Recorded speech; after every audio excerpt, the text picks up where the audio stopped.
Goat yoga, I mean, that gets a lot of responses, right? It's something kind of weird. It's something kind of neat. A lot of people don't quite know how to react to it. We interviewed a person that is doing goat yoga on his New York farm. Let's talk to Lee Dobbins. How you doing, Lee? I'm good. How are you, sir? I'm doing great. It looks like you have some friends. I do. This is one of our newer goats. This is Bane. She's a Toggenburg. And then this is Whalen down here with the long ears.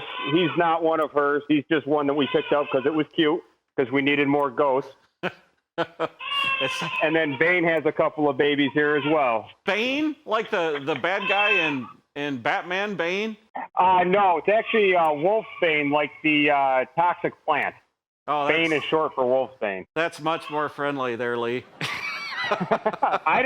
We didn't actually name her. We picked her up. She's a registered girl from a farm south of us, so we didn't name her. Okay, so what's the name of your farm? Maybe Someday Farm. And that is, it's not just a farm, it's a bit of an agritourism place, right? Correct. So we raise a variety of animals for meat, but then we also do goat yoga, goat appearances. We have miniature donkeys we take places as well. We do events on farm and off. So we kind of have, it's been an all-encompassing adventure, if you will. It certainly looks like it. Lee, you were on What the Farm podcast with Leslie and myself. To this day, if not the top, one of the very top downloaded podcasts we've ever done with the What the Farm podcast. People are very curious. They're interested. They just want to know because they can't quite understand what in the world is goat yoga. Yeah, I don't understand it either. So basically, everyone knows what yoga is. And you do yoga while goats annoy you, like you see right here, just like this. It's goat Skype. Yes, it is. And our goats are just annoyingly friendly, which I assume if you're not with goats every day is not annoying. But it's okay. I mean, you started this, right? And there's a lot of stuff out there that's goat yoga is therapeutic. You're never going to have another experience. You're going to feel your inner chi and all this stuff. Is that why you started it, or were you just looking at it as a way to bring people out to your farm? A way to bring people out to the farm. We are very much the goat side of goat yoga, not the yoga side. We work with a great instructor, and she's very much into the yoga part of it, and we are very much into the goat part of it. Tell us about this deal where you're just letting people come out. Was it companion animals or whatever you were calling it? Oh, we were calling it, we called it a variety of things, but basically you just come out. We would call it goat therapy or donkey therapy, and you would come out and just hang out with the goats and the donkeys. You pet them, brush them, feed them, whatever it is you wanted to do, and it was just kind of people found it to be very calming. Are you calm right now?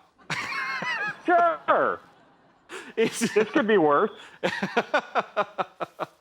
What are you finding when you have people that have no idea about ag? What are you finding when they come out to your farm?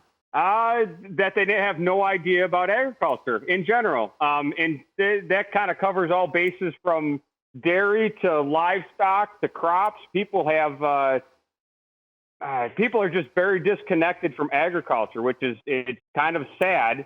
And on a more legitimate note, we have used the goats and goat yoga and our very cute animals to try and bridge that gap a little bit. And they're kind of the icebreaker to get people to talk about other things in agriculture, which have nothing to do with goat yoga, but how we eat and live as a country. Well, Lee, thanks for joining us today. And I want to thank you. I know you're busy. You have a very, very unique way of spreading the word of agriculture to people that I know myself would never get to, and a lot of other farmers would never get to. People in the city that their only chance to really see an animal, a farm animal, will be at your place. So thank you for what you're doing, and please continue to do it. This segment has been presented by Golden Harvest. If you have an interesting or entertaining video or picture and you think the world should see it, then let us know at SharkFarmer.com. While you're there, check out the What the Farm podcast and the one that started it all, the Shark Farmer podcast. Catch me Monday through Friday on Rural Radio Sirius XM, channel 147, 4 p.m. Eastern, 3 Central. Follow me on Twitter, Instagram, Facebook, and on YouTube.